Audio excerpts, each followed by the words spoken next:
2018 group 1 నిర్వహణలో భారీగా అక్రమాలు జరిగాయని ప్రత్యేక దర్యాప్తు బృందం నిగ్గు తేల్చింది.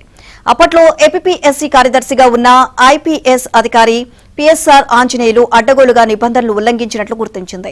ఈ మేరకు 10,720 పేజీల సమగ్ర నివేదికను తాజాగా హైకోర్టుకు సమర్పించింది.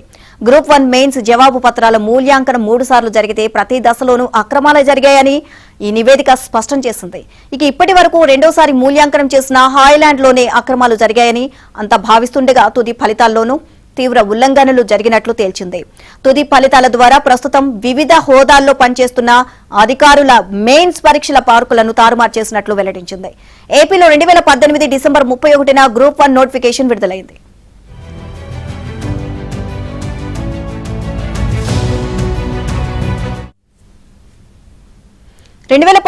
మే 26న ప్రిలిమ్స్, 2020 డిసెంబర్లో మెయిన్స్ పరీక్షలు జరిగాయి. కోవిడ్ కారణంగా తొలుత డిజిటల్ మూల్యాంకనం చేపట్టారు. అభ్యర్థులు కోర్టుకు వెళ్లడంతో 2021 అక్టోబర్ నుంచి 2022 మే 19 వరకు మధ్య మాన్యువల్ మూల్యాంకనం చేపట్టారు. అప్పట్లో ఏపీఎస్సీ కార్యదర్శిగా ఉన్న పిఎస్ఆర్ ఆంజనేయులు నిబంధనలు తుంగలో తొక్కారు. ప్రభుత్వ భవనాల్లో జరగాల్సిన మూల్యాంకనాన్ని గుంటూరు సమీపంలోని హాయ్లాండ్ అనే రిసార్ట్స్ లో నిర్వహించారు. 84 రోజుల పాటు జవాబు పత్రాలు అక్కడే ఉంచి వారికి నచ్చిన వారితో మార్కులు వేయించారు. 2 రోజుల్లో ఫలితాలు విడుదల చేయాలని భావిస్తున్న సమయంలో ఏపీఎస్సీ కొత్త చైర్మన్ గా గౌతమ్ సవాంగ్ బాధ్యతలు చేపట్టారు. ఆయన మరోసారి మాన్యువల్ మూల్యాంకనం చేపట్టాలని నిర్ణయించారు. విజయవాడలోని ఏపీఎస్సీ కార్యాలయం ప్రభుత్వ డిగ్రీ కాలేజీలో జరిగింది. డిజిటల్ మూల్యాంకనంలో ఇంటర్వ్యూలకు అర్హత సాధించిన 202 మంది మూడోసారి జాబితాలోనే లేరు. వారంతా కోర్టును ఆశ్రయించినా కోర్టు తోసిపుచ్చడంతో ప్రభుత్వం ఉత్త ఇంటర్వ్యూలు నిర్వహించి 165 మందిని ఉద్యోగాలకు ఎంపిక చేసింది.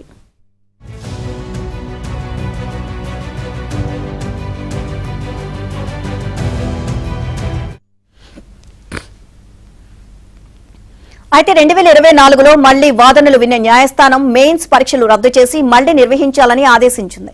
దీనిపై కమిషన్ కోర్టులో అప్పీలుకు వెళ్లింది. 2025 ఏప్రిల్లో అప్పటి ఏపీఎస్సీ కార్యదర్శి ఫిర్యాదుతో మళ్లీ కేసు నమోదైంది. ఈ ఏడాది ఫిబ్రవరిలో హైకోర్టు ఆదేశంతో ప్రభుత్వం సిట్ ఏర్పాటు చేసింది. సిట్ దర్యాప్తు చేసి తాజాగా కోర్టుకు నివేదిక సమర్పించింది. తొలుత డిజిటల్ మూల్యాంకనం కోసం పేపర్లు స్కాన్ చేసే సమయంలో బార్కోడ్లు తారుమారయ్యాయి. మూల్యాంకన ప్రక్రియలోనూ అవకతవకలు జరిగాయి.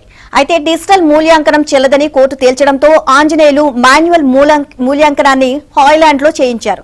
తన మిత్రులకు చెందిన కామ్సైన్ మీడియాకు సమన్వయ బాధ్యతలు అప్పగించారు.